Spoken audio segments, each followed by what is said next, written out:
Reviews. I am Adam. I briefly touched on this the other day, and then a report came out yesterday from the Hollywood Reporter, which, if you listen to the show, you know we tend not to put stock in specious rumors unless it comes from one of the trades, be it the Hollywood Reporter, Deadline, Variety. There are a few others that I'll put stock in if they, just because it's one of those things where it's like if they're going to risk their credibility on it, then it means that there is some credibility to it. Because if some other site reports on that, I don't trust that it's real.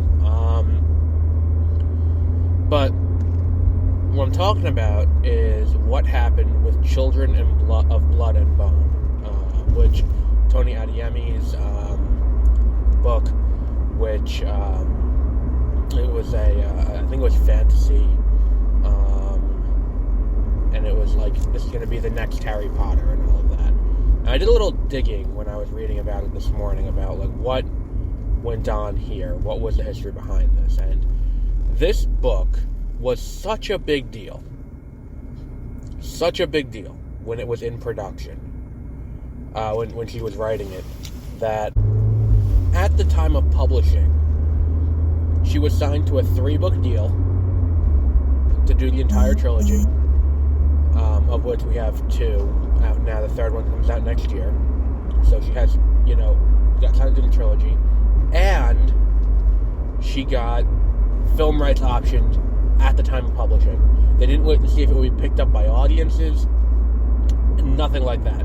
They had so much confidence in this book that Fox 2000, which was the YA imprint, for lack of a better word, at 20th Century at the time, was so impressed at what the book is that they signed an option for the book to become a movie at that point. It was a 7-figure deal. That's huge. That never happens. Usually a book comes out, and then it's it's find its audience, and then when it finds its audience, then someone will come and be like, hey, do you want to option the movie rights to that book? And that will happen. Then Disney bought 20th Century, and this came along with it, alongside a ton of other movies that kind of entered development hell as a result.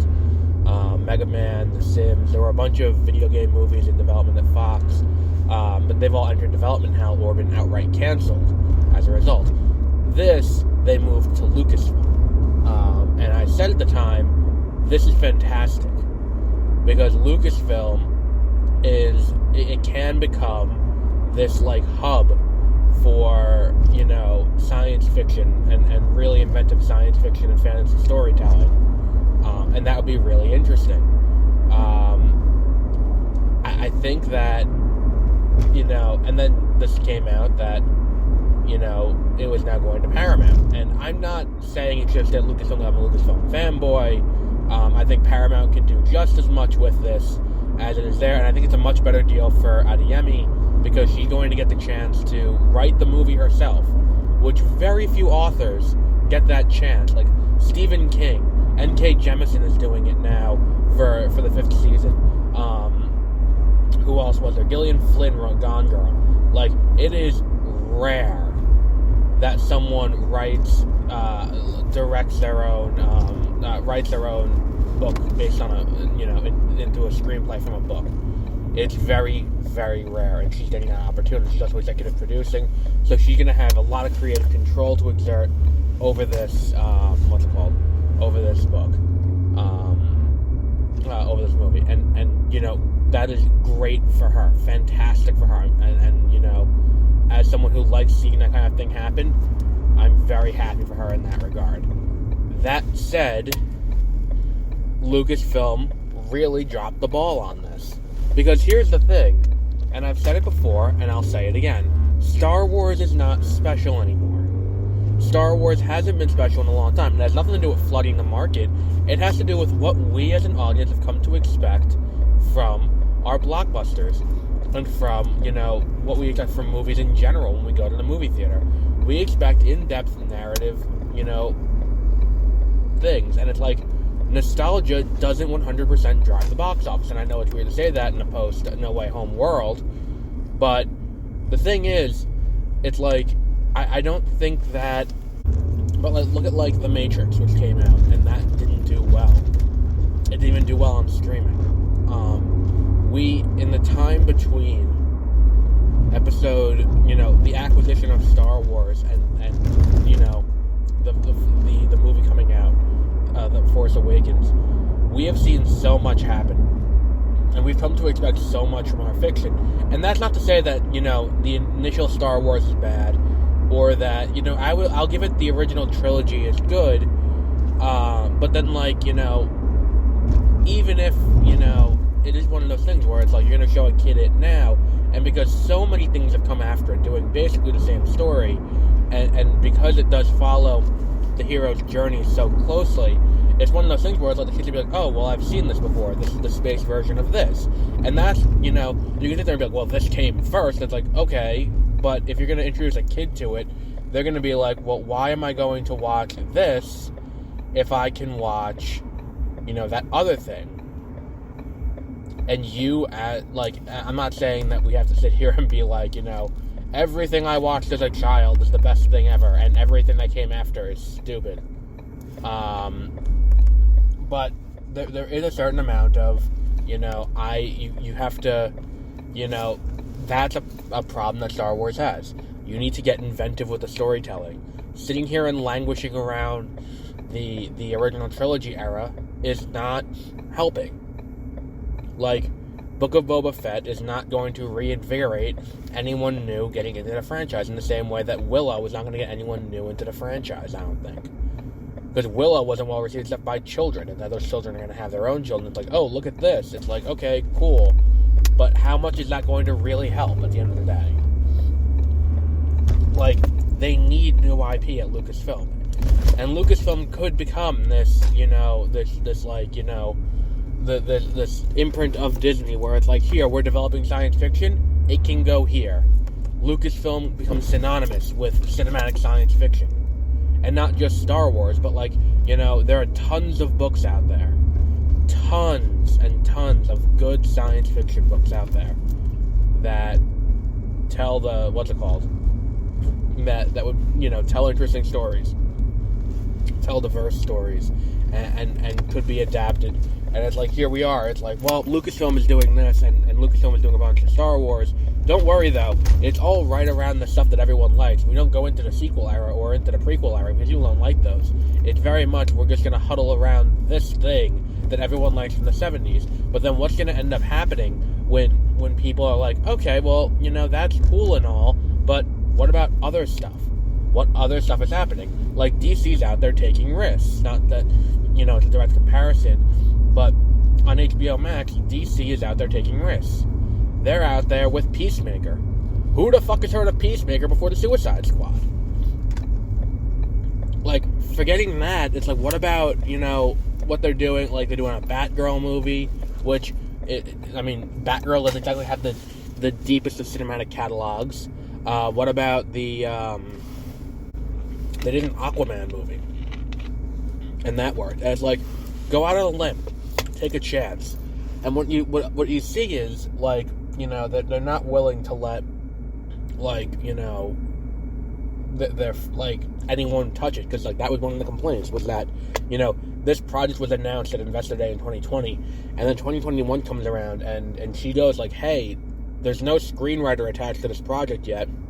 I mean, we had Rick Famuyiwa doing this before the acquisition. Is that still happening?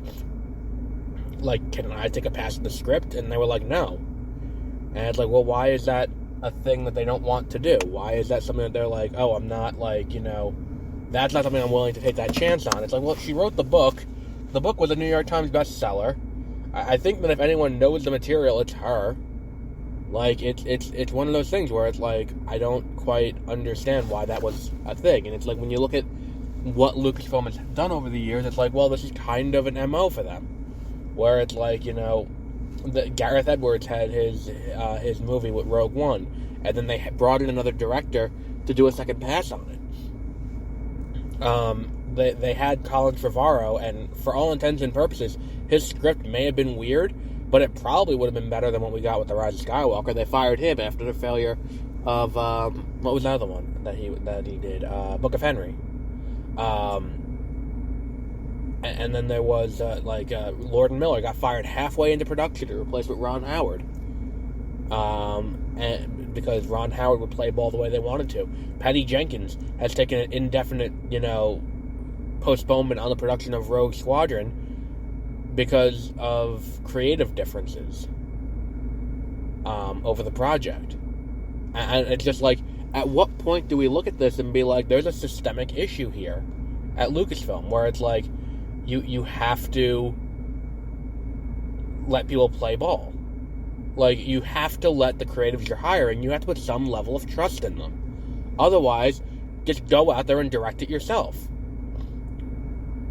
And I'm seeing the cracks starting to form in the armor on Filoni and Favreau, because people are not responding well to Book of Boba Fett. Because it's fucking ridiculous. I'm sorry, the whole show is ridiculous. And it's like, like if I wanted to watch people wander through the desert, I would have asked Villeneuve to do a fucking 3-hour cut of all the shit that they don't cover in Dune. Like, it's ridiculous. It's insane that this is something that they're putting out there, and it's like, well, this is the problem. Like, the problem is that we're like, I guess I don't understand. I really don't. And this is, I think, the latest example of that. I think that the financials of it are not quite being addressed enough. It is a very expensive fuck-up. Like, yeah, Disney didn't pay for it, but that was a very expensive and very lucrative mistake they made. And I think if there's any reason to get rid of Kathleen Kennedy, and you know me, I've been, defensive of what she's done so far, I think if there's any excuse to get rid of Kathleen Kennedy, it's this. If I'm the CEO of Disney and I see, oh wait, we had the film rights to this book and we lost them because Lucasfilm is being horrifically mismanaged to this degree, I'm like, we need to get a new studio head. Because that's the thing too, it's like, look at what's coming out from Marvel this year. It's like, there's like 4 Disney Plus shows, a Disney Plus holiday special, and 4 movies. All of that's coming out in this year. Star Wars has maybe 4 shows, and that's it. And it's like, how is that possible? It's like, well, because all of them are using the same soundstage. And it's like, I understand you built this thing from scratch, but Jesus fucking Christ, you can go on location. Like, especially if one of the other shows you take place entirely on Tatooine, or mostly on Tatooine. Like, there is no reason why they had to use the volume for the Book of Boba Fett. That could have been shot practically in Tunisia the way they shot it back in 1976 or 1970. Well, the movie came out in 1977. So, if they managed to do it back then, they could have done it here. There was no reason why they needed to use the volume for that and hold up production for the other shows that require use of the volume, like Mandalorian and like Ahsoka and all these other things. Where it's like, Ahsoka was supposed to shoot in December. That was inadvertently revealed. But it is now January, and maybe next month Ahsoka's going to get shot. What the fuck is going on here? Like, that's the problem. It's like when airplanes get stacked up in an airport, and it's like, well, we gotta wait for others to land and get in, and it's like, well, but the thing is, it's like there are other options. It's not like there's only, like, at an airport there are a certain number of things. It's like, you literally have the entire planet, go shoot somewhere else. You don't have to use the technology. There are other options. So we'll wrap up there for today. We'll be back with another episode next time something happens. So until then, have a great rest of your week.